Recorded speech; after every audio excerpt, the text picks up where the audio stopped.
हमारा जो आज का टॉपिक है टुडेज लाइफस्टाइल डिजीज, हिंदी में मतलब ये होता है कि जीवन शैली की समस्या क्या। और आप सभी जो है जीवन शैली की समस्या के बारे में जानते जरूर होंगे, नाम जरूर सुना होगा। तो जीवन शैली क्या है? जीवन शैली को सरल शब्दों में समझ लीजिए कि आप सुबह 6 बजे उठने के बाद जब तक आप रात को बिस्तर पर नहीं जाते हैं तब तक अपने जीवन में जो भी काम करते हैं प्रतिदिन, उसी को हम जीवन शैली बोलते हैं। आपका उठना बैठना, खाना पीना, सोना, ये सभी जीवन शैली के अंतर्गत आता है। अब इससे जुड़ी आपके शरीर में जो दिक्कत और परेशानियां होती हैं, उस परेशानियों को हम जीवन शैली की समस्या, अंग्रेजी में लाइफ स्टाइल डिजीज बोलते हैं। ये समस्या है कितनी बड़ी, जरा ट्रेलर सुन लीजिए।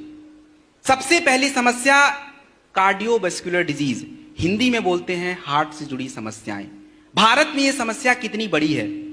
2016 का विश्व स्वास्थ्य संगठन मतलब WHO का आंकड़ा, भारत में जितनी भी मृत्यु होती है 28% जो मृत्यु होती है वो केवल हार्ट की समस्या से होती है।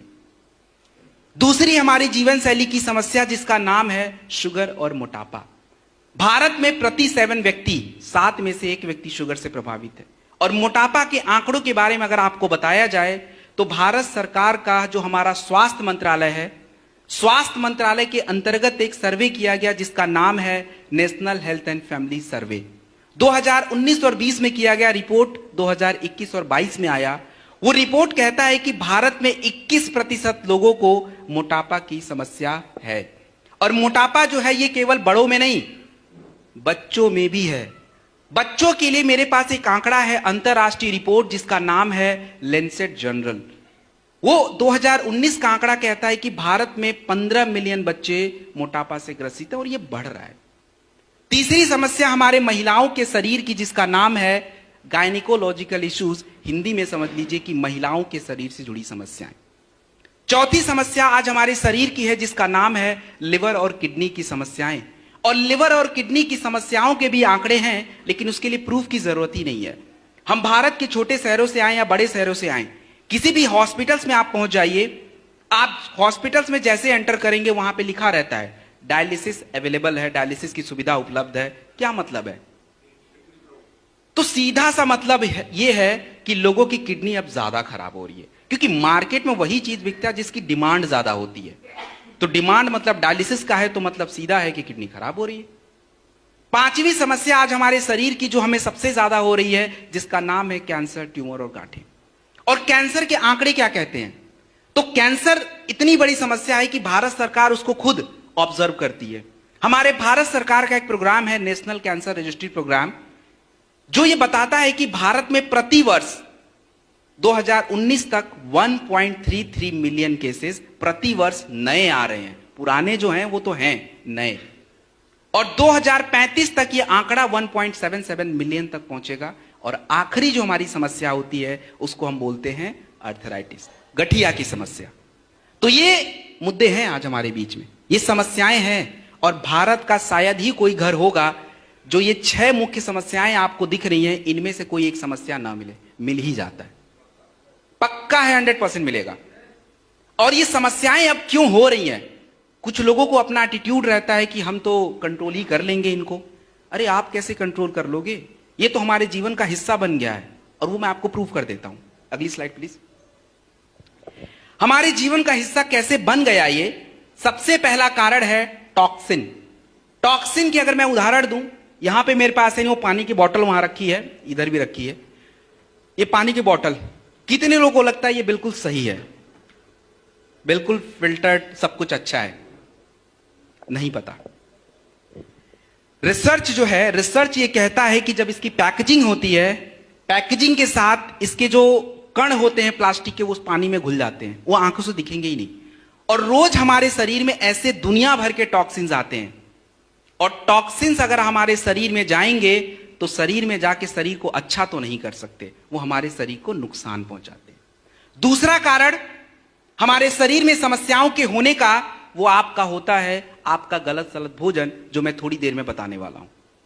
तीसरा हमारे शरीर में समस्याओं के होने का जिसका नाम है पर्यावरण। पर्यावरण में आप दिल्ली का एग्जांपल ले लीजिए।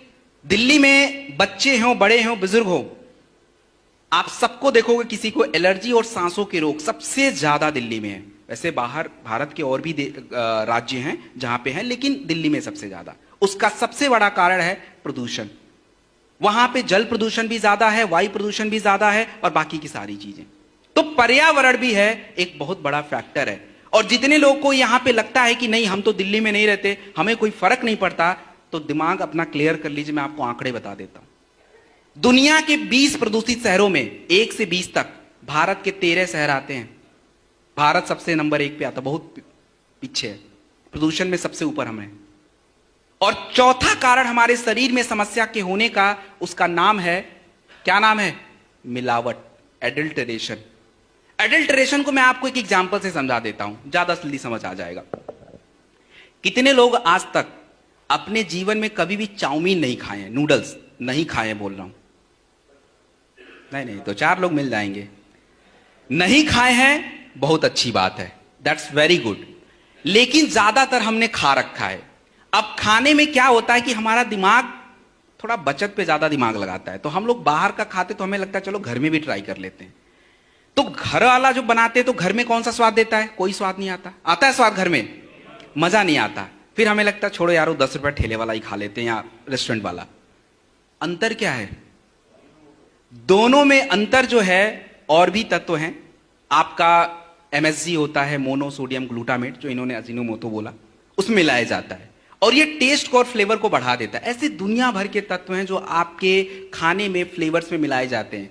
आप एकदम ताजे दूध से आइसक्रीम जमा लेना और बाहर का आइसक्रीम, घर वाला आइसक्रीम पसंद नहीं आएगा आपको। बाहर वाला 10 रुपए का भी होगा, आपको टेस्ट, स्वीटनेस, फ्लेवर्स के साथ मिलता है, जो आपके शरीर में दिन प्रतिदिन जा रहा है और ये जाके कोई अच्छा काम नहीं कर सकता। तो आप खुद सोच लीजिए कि ये जो कारण आपको देख रहे हैं, क्या ये कारण आप कंट्रोल कर सकते? कोई भी कंट्रोल नहीं कर सकता। ये आज के जीवन का हिस्सा बन चुका है। हम बस अपने आप को इससे बचा सकते हैं। तो बचाएंगे कैसे? थोड़ा इंतजार करिए, आगे बताऊंगा। अब अगली स्लाइड। अब सबसे इंपॉर्टेंट पार्ट जो आपको समझना है, उसका नाम है न्यूट्रिशन। न्यूट्रिशन का मतलब यह होता है आपका पोषक तत्व। मतलब आप जो अपना दाल चावल रोटी सब्जी खाते हैं, इसी को हम साइंस की भाषा में न्यूट्रिशन बोलते हैं। तो आप ये समझ जाइए कि न्यूट्रिशन जरूरी है। इसके लिए मैं एक एग्जाम्पल आपको समझा देता हूं। जब हम कभी कमजोर पड़ते हैं, कभी बीमार पड़ते हैं, तो हम हॉस्पिटल अगर गलती से जाना पड़ा तो डॉक्टर सबसे पहले क्या चढ़ाता है? क्या? ग्लूकोज की बोतल। तो ग्लूकोज की बोतल से यह साबित हो रहा है कि ग्लूकोज हमारे शरीर को बहुत जरूरी है। साबित हो रहा ना, ये जरूरी है। अच्छा, तो बात से पलटना नहीं है वापस। तो अब ये बताइए कि जब ग्लूकोज इतना जरूरी है, तो ये शुगर कैसे हो जा रहा है? ग्लूकोज तो ही है ना, शुगर तो ग्लूकोज ही है, आपके ब्लड में बढ़ रहा है। तो ये शुगर क्यों हो गया फिर? ग्लूकोज जरूरी था, अभी आपने ही बोला, डॉक्टर भी बोल रहा था। क्योंकि हमारे शरीर को कोई भी तत्व, कोई भी ग्लूकोज, कोई भी चर्बी जरूरी है, लेकिन मात्रा सही होनी चाहिए। मतलब यह है कि हमें केवल न्यूट्रिशन से काम नहीं चलेगा, गुड न्यूट्रिशन की जरूरत है। और गुड न्यूट्रिशन कैसे फॉलो होगा, वो आगे आने वाले स्लाइड्स में हम लोग देख लेंगे। अगली स्लाइड प्लीज। अब अगला जो टॉपिक है कि अगर हमारे शरीर में सही न्यूट्रिशन नहीं जाए तो शरीर को नुकसान क्या होगा, मतलब हमारे शरीर को क्या दिक्कत परेशानी आएगी। तो अगर आपके शरीर में सही न्यूट्रिशन नहीं होगा तो सबसे पहला दिक्कत आता है आपकी ऊर्जा। ऊर्जा का लेना देना क्या है? ग्लूकोज। हमारे शरीर को, हम जो दाल चावल खाते हैं, चावल रोटी आलू जो भी ये खाते हैं, तुरंत ऊर्जा देता है। और ये अगर आप 2 दिन तक खाना नहीं खाएंगे, आप देखेंगे आपका सर घूमना शुरू हो जाएगा, चक्कर आने शुरू हो जाएंगे, क्योंकि ग्लूकोज डाउन हो रहा है। दूसरा, हमारे शरीर में अगर सही न्यूट्रिशन नहीं गया तो क्या दिक्कत है? वो आपका इम्यून सिस्टम, रोग प्रतिरोधक क्षमता कमजोर पड़ती है। आगे मैं बताने वाला हूं उसको। जैसे जिंक जरूरी है, विटामिन डी जरूरी है, सी जरूरी है, ये सारी चीजें। तीसरा, हमारा शरीर का हिस्सा कमजोर पड़ जाता है। जैसे हमारा लंग्स है, हमारा फेफड़ा है, हमारा ब्रेन है, हमारा हार्ट है, ये कमजोर पड़ जाता है। इसके बारे में भी हम आगे बात करेंगे कैसे कमजोर पड़ रहा है। और चौथा, हमारे शरीर में पोषक तत्व कम हो जाता है, जिससे शरीर को अच्छे से काम करना चाहिए तो नहीं करेगा। तो ये कुछ कारण हैं, मतलब ये कुछ ऐसे चीजें हैं जो आपको ये बता रहा है कि अगर सही न्यूट्रिशन नहीं मिला तो दिक्कत होने वाली है। अब अगली स्लाइड नेक्स्ट, हमारे शरीर में जो पोषक तत्व हैं, इनको प्रभावित करने के क्या क्या कारण हैं, इसको समझने के लिए आप ऐसे समझ लीजिए, हम लोग क्या सोचते हैं, हमें लगता है कि हम क्या खाएंगे ये हम ही तय करेंगे, ऐसा ही लगता है ना। आज हमारे घर में क्या बनेगा और हम कौन से रेस्टोरेंट में जाके क्या खाएंगे ये हम तय करेंगे, ऐसा ही लगता है। आप तय नहीं कर सकते। अगर आपकी गलत फहमी है दूर कर लीजिए। क्यों हम तय नहीं करेंगे? क्योंकि सबसे बड़ा कारण है आपकी उम्र।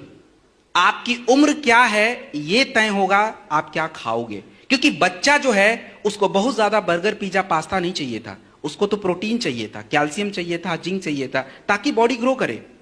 हमारे जैसे जितने भी लोग हैं, मेरे जैसे जितने भी उम्र के लोग हैं, इनको तो भोजन ऐसा रखना था कि बॉडी का वेट जो अपना वजन है वो स्टेबल रहे, ना ऊपर ना नीचे, और हम वो नहीं कर पाते।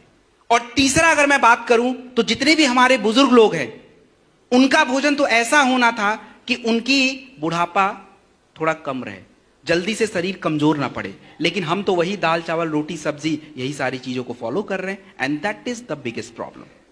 दूसरा, हम क्या खाएंगे ये तय करेगा आपके महिला और पुरुष का अंतर। आप सभी इस बात से अग्री भी करेंगे, आज महिलाओं और पुरुषों में सबसे ज्यादा समस्या किसको है? महिलाओं को। कभी जानने का प्रयास किया कि हमारे घर की महिलाएं पुरुषों से ज्यादा क्यों कमजोर हैं, क्यों उनको बीमारियां हैं? क्यों नहीं जानने का प्रयास किया? क्योंकि हमने कभी समझा नहीं। आज समझ लीजिए, महिलाओं और पुरुषों के शरीर का फर्क ईश्वर ने बना के भेजा, हमने नहीं बनाया है। तो उनकी जरूरतें भी अलग हैं, और हम सभी के घरों में खाना जो है वो पुरुषों के चॉइस का होता है, महिलाओं के चॉइस का नहीं है। और ये सबसे बड़ा कारण है उनके शरीर में कमी होने का। क्योंकि महिलाओं के शरीर में आप देखेंगे सबसे ज्यादा कैल्शियम जरूरी है, और वो लेती नहीं है, जिसके कारण उनका थायराइड गड़बड़ हो गया, उनकी हड्डियां कमजोर, समय से पहले गठिया की समस्या। महिलाओं के शरीर में सबसे ज्यादा आयरन और कैल्शियम चाहिए ताकि उनकी बॉडी में थायराइड वगैरह हो ना, बट हो रहा है। आयरन की ज्यादा कमी करने से उनके शरीर में एनीमिया की दिक्कत, कमजोरी आना है, बॉडी पहले ही कमजोर पड़ जाता है। ऐसे बहुत सारे तत्व जो महिलाओं को ज्यादा था बट हमने ध्यान ही नहीं दिया, जिसमें हम आगे जाके बात करेंगे उसको कैसे ध्यान देना है। तीसरा, हमारे शरीर की अवस्था, मतलब हम क्या काम करते हैं। आपको यह भी पता है कि हम गांव वाले जो है शहर वाले से ज्यादा फूड खाते हैं, है कि नहीं है? बात सही है कि नहीं? ऐसी कोई ब्लेम नहीं है, शहर वाले खाते कम है, लेकिन दिक्कत यह है बीमारियां उनमें ज्यादा है। आपको भी पता होगा कि मोटापा सबसे ज्यादा कहां है? क्यों? फिजिकल एक्टिविटी नहीं है। सबसे बड़ा कारण यह है कि फिजिकल एक्टिविटी नहीं है, और यही सबसे बड़ी दिक्कत है। तो खाना तो बेचारे कम ही खा रहे थे, लेकिन खाना जिस काम के लिए आप खा रहे थे वो काम हो ही नहीं पा रहा है। खाने में कोई दिक्कत नहीं थी, हमने खाया किस काम के लिए था वो हमें पता ही नहीं है। चौथा कारण यह है कि आपके शरीर में क्या जाना चाहिए क्या नहीं जाना चाहिए, वो होता है क्लाइमेट। और क्लाइमेट का हिंदी कौन बताएगा? क्लाइमेट का हिंदी, अरे भाई हिंदी प्रदेश से हम लोग भाई हम सोच रहे थे मेरी ही हिंदी खराब है। मौसम तो नहीं होगा, वेदर होता है, वातावरण नहीं होगा, एटमॉस्फेयर होता है, एनवायरमेंट पर्यावरण होता है, जलवायु बच गया, और जलवायु होता है क्लाइमेट। तो कितने लोग आज तक कभी भी दक्षिण भारत घूम के आए हैं, मतलब केरल, कर्नाटक, ऐसा जगह पे कोई गया है?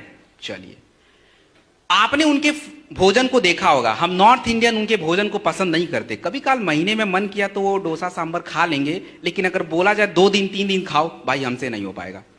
क्यों ऐसा? उनके भोजन में ज्यादातर खटास रहता है। लेमन राइस कौन खाता? भाई हम तो नहीं खाते, लेकिन वो खाते हैं। उनका तो लेमन और कर्ड का भी कॉम्बिनेशन है, हर भोजन में खट्टा। ऐसा क्यों? क्योंकि उनका अगर आप जलवायु देखेंगे तो ज्यादातर जलवायु समुद्री होता है, स्किन पे बहुत असर करता है, स्कर्वी हो जाता है, और इसीलिए वो अपने भोजन में खट्टा चीज रखते हैं जो विटामिन सी देता है और उनको वो बीमारी से बचा लेता है। ऐसे ही आप पहाड़ों पे चले जाएं तो पहाड़ों पे ज्यादातर लोग नॉन वेजिटेरियन डाइट्स रखते हैं, क्योंकि उनकी बॉडी को हीट रखना है, गर्म रखना है। और आप देखेंगे राजस्थानी और गुजराती लोगों को वो ज्यादातर शाकाहारी प्रेफर करते हैं। तो हम लोग बोलते हैं बहुत भक्ति लोग रखते हैं, ऐसे ही बोलते हैं ना, शाकाहारी ज्यादा है। भाई शाकाहारी होगा क्यों नहीं? वहां जानवर ही जब नहीं है तो किसको काटेंगे और किसको खाएंगे? पहले पौधे भी तो उगने चाहिए जानवरों को खाने के लिए, तो पौधे ही नहीं है उधर। तो भाई वहां की जलवायु गर्म है, कोई पौधा सर्वाइव ही नहीं करता है। और इसीलिए वो लोग उस तरह शाकाहारी बन गए।